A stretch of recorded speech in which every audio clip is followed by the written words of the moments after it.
हमारे लिए बहुत ज्यादा जरूरी है। तो let's start with the concept, हम समझते हैं इसको। अब हमारा एक शहर है, ठीक है, हमारा एक शहर है, मान लो ये एरिया है, लैंडलॉक है, मतलब इसका जो है वो सारा जो है वो आसपास बड़ी घनी आबादी वाले डिफरेंट राज्य हैं। तो ये किसी राज्य का एक शहर है, बड़ा इंपॉर्टेंट है। यहां इकोनॉमिक एक्टिविटी बड़ी अच्छी है। फॉर एग्जांपल यहां रोजगार के साधन है, संचार है, बिजली है, 24 घंटे सड़कें हैं, XYZ जो भी है, ठीक है। और इस शहर की अपनी एक क्षमता यानी कैपेसिटी है। जरा ध्यान से समझना, तभी मजा आएगा। क्यों ये कहा गया रूरल अर्बन इंटीग्रेशन, बहुत कोर कॉन्सेप्ट है, ठीक है। अब समझ में आया।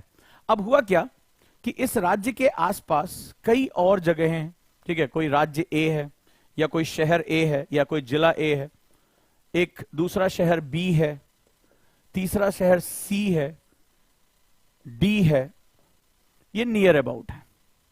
अच्छा, इनकी जो इकोनॉमी है इन सभी की वो डाउन है।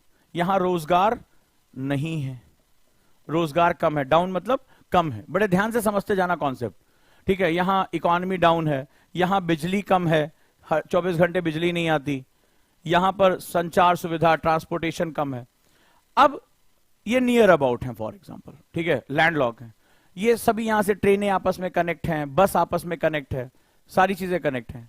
अच्छा, आप ABCD में रहते हैं फॉर एग्जांपल, तो मान लो इस राज्य में UPSC की बड़ी जबरदस्त कोचिंगें हैं, या इस शहर में बहुत अच्छी कोचिंग है, पढ़ाई करनी है आपको, अच्छे टीचर अवेलेबल हैं, सब कुछ है, ठीक है, बिजली है, मेट्रो है, सड़कें हैं, फॉर एग्जांपल यहां पे देखें। अब इस हर जगह की, हर शहर की अपनी एक क्षमता होती है, ठीक है। उसको कैरिंग कैपेसिटी बोलते हैं। क्या बोलते हैं? कैरिंग कैपेसिटी, उसको बर्दाश्त करने की क्षमता। जैसे एक बलून में पानी भरो तो थोड़े समय तक वो और फैलेगा और फैलेगा, लेकिन जब और ज्यादा भर दोगे तो क्या होगा? फट से फट जाएगा। तो हर शहर की अपनी क्षमता होती है, वो कितनी आबादी, कितना पानी, कितना सीवर, ये सबको वो बर्दाश्त कर पाता है। बड़े ध्यान से समझना इसको।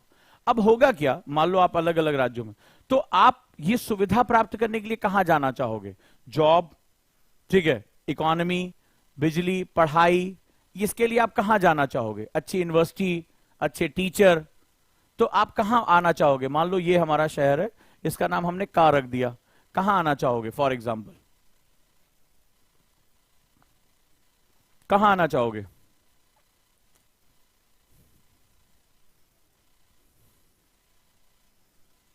राइट, ठीक है। तो ये सब लोग भागकर कहां आएंगे? B to A, ठीक है, क में आएंगे, शहर, ये आपस में यहां भागेंगे। नतीजा क्या होगा? कुछ समय तक ये जो शहर है वो सबको आकर्षित करेगा, सबको आकर्षित करेगा, ठीक है। अब ये शहर की क्षमता बढ़ाना जरूरी। अब क्या होगा? यहां भीड़ बढ़ती चली जाएगी। शुरुआत में इसको अच्छा लेबर मिल जाएगा, सस्ता लेबर मिल जाएगा, तमाम तरह की चीजें हो जाएंगी, बहुत इसको जो है वो मैनुअल लेबर भी मिल जाएंगे। लेकिन कुछ समय बाद क्या होगा? जब ये सब चीजें डेवलप नहीं होंगी, मान लो शहर ये जो हमारे ABCD हैं, इनमें एजुकेशन नहीं डेवलप हुई, बिजली नहीं डेवलप हुई, इकोनॉमी नहीं डेवलप हुई, इसमें इंफ्रास्ट्रक्चर नहीं है, यहां पर निवेश नहीं आ रहा है, तो नतीजा क्या होगा? इन शहरों के लोग भागकर, मान लो ये गांव है, या जो है ये छोटे छोटे जगह हैं, मान लो ये गांव है हमारा, ठीक है, हम इसको गांव ही बोल देते हैं, तो ये भागकर कहां आएंगे? यहां पर पहुंचेंगे। नतीजा क्या होगा? आफ्टर सम टाइम, कुछ समय के बाद, ये जो हमारा क था कि यहां पर क्या होगा? भीड़ बढ़ जाएगी। तो आप परिवहन भी डेवलप करोगे तो भी क्या होगा? परिवहन डेवलप करोगे तो प्रदूषण भी ज्यादा हो जाएगा। गाड़ियां जितनी ज्यादा करोगे प्रदूषण बढ़ता चला जाएगा, लोगों का जीवन स्तर डाउन हो जाएगा, यहां भीड़ बढ़ती चली जाएगी। अब जब भीड़ बढ़ेगी तो लिविंग कॉस्ट यानी रहने की कीमत क्या हो जाएगी? बढ़ती चली जाएगी। और जैसे लिविंग कॉस्ट बढ़ेगी वैसे ही रोजगार क्या हो जाएगा? महंगा हो जाएगा। रोजगार महंगा हो जाएगा, एम्प्लॉयमेंट कॉस्टली हो जाएगा। और जैसे ही रोजगार कॉस्टली होगा, महंगा होगा, वैसे ही निवेश क्या हो जाएगा? कम हो जाएगा। यहां का जीवन स्तर क्या हो जाएगा? नीचे हो जाएगा। नदी, पानी, ये सब क्या हो जाएंगे? गंदा हो जाएंगे, होता जाएगा। तो धीरे धीरे इसके शहर की जो कैरिंग कैपेसिटी है, कैरिंग कैपेसिटी यानी धारिता क्षमता, जो 2010 2013 इनके क्वेश्चन थे, यानी इनकी धारिता क्षमता कम हो जाएगी, आपको बर्दाश्त नहीं कर पाएंगे। और जब कोई शहर अपनी कैरिंग कैपेसिटी से आगे निकल जाता है तो रिवर्स अर्बनाइजेशन का शिकार हो जाता है, ठीक है। जैसे मान लो वहां की हवा बहुत दूषित है, बहुत गंदा पानी है, चारों तरफ भीड़ भाड़, शोर, noise pollution, air pollution, water pollution, हर तरफ कूड़े का ढेर, बदबू, गंदगी, बहते हुए नाले, सीवर, नदियां डेड हो चुकी हैं, भीड़ भाड़, ट्रैफिक जाम, टेंशन, तनाव, सुरक्षा कम होती चली जा रही है, रेप की घटनाएं, अपराध बढ़ते चले जा रहे हैं। तो शहर धीरे धीरे क्या हो जाता है, जैसे ही वो अपनी कैरिंग कैपेसिटी, बर्दाश्त की क्षमता से आगे निकल जाता है, उसके बस्ट होने की संभावना होती है।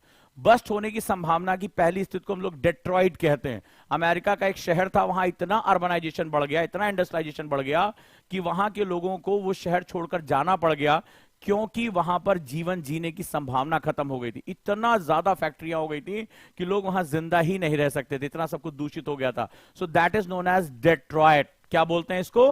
कई बार इंटरव्यू में ये वर्ड पूछा जाता है, डेट्रॉइट क्या है? तो डेट्रॉइट मतलब होता है किसी शहर की कैरिंग कैपेसिटी का नष्ट हो जाना। और जब ऐसा होने लगता है तो रिवर्स अर्बनाइजेशन शुरू हो जाता है, लोग उस शहर को छोड़कर भागने लगते हैं। जो लोग पैसा कमा लेते फिर वो वहां नहीं रहते, वो कहीं भी चले जाएंगे, लेकिन उसको क्या होगा, छोड़ना शुरू कर देंगे। इसका सबसे बड़ा नुकसान होता है उस शहर के पास जो बहुत बड़ा पुल फैक्टर यानी खिंचाव का तत्व था, जो पूरी दुनिया से टैलेंट को, पूरे देश से टैलेंट को खींच रहा था, वो धीरे धीरे खत्म होने लगता है और शहर क्या होता है, उसका डाउनफॉल शुरू हो जाता है। सबसे अच्छा एग्जांपल कोलकाता से ले सकते हैं आप, जहां कभी वो टॉप इकोनॉमी में था, वो धीरे धीरे डाउन हो लगा। दिल्ली में इंफ्रास्ट्रक्चर डेवलप नहीं हो रहा, आप देखिए पॉल्यूशन के मामले में, अपराध के मामले में, सड़कों के मामले में, धूल गंदगी, हर चीज के मामले में ये हर दिन बेकार ही होता चला जा रहा है। क्लियर है? तो क्वेश्चन कह रहा है, अब तुम मुझे बताओ, इस क्वेश्चन का आंसर अब तुम बड़े आराम से दे दोगे। मेरे स्टूडेंट अगर ये कॉन्सेप्ट समझ चुके हैं तो कॉन्सेप्ट क्या है इसका, क्या होगा कॉन्सेप्ट?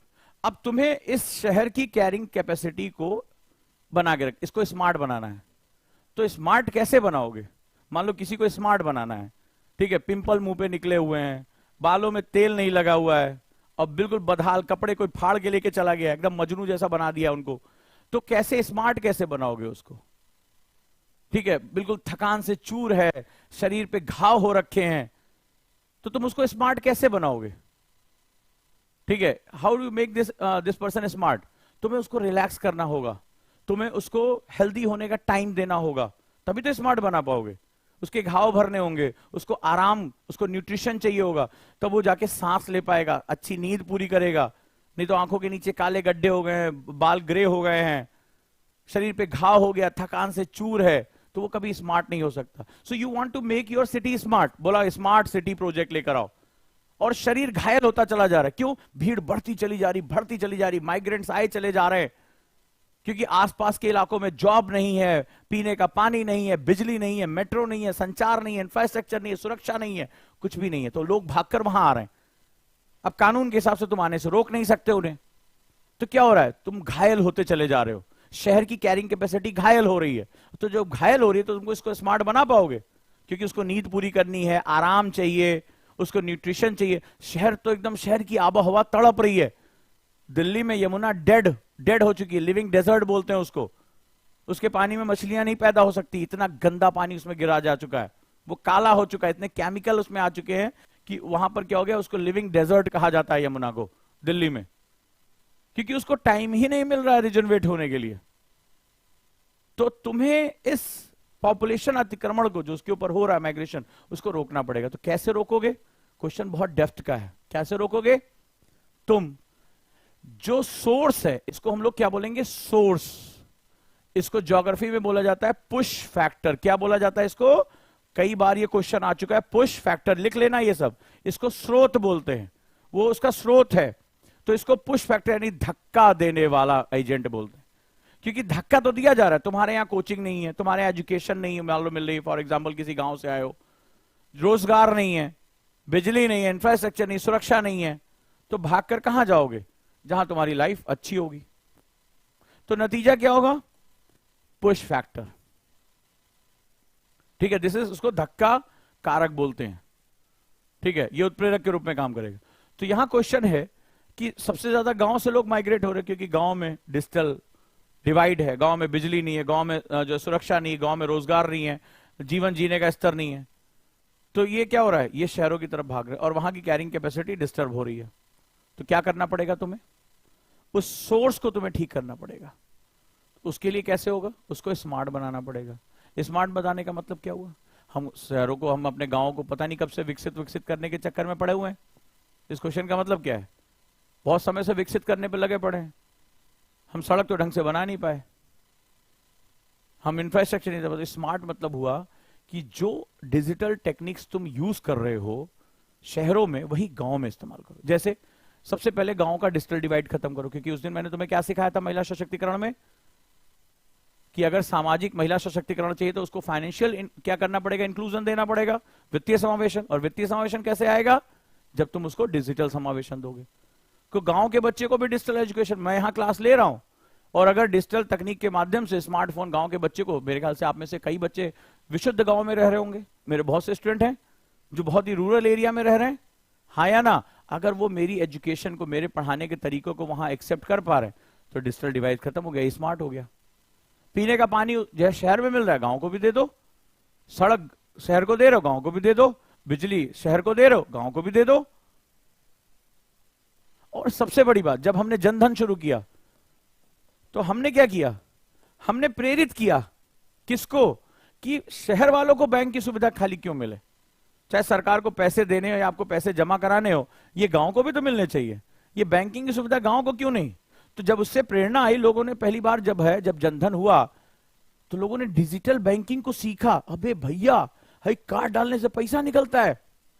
गांव की महिला जो हमारी दादी थी, वो पल्लू में जो पैसा गठिया के रखती थी, जो उसमें गांठ बांध के, उनको भी समझ आया पैसा बैंक में भी रखा जा सकता है, और इस तरीकी।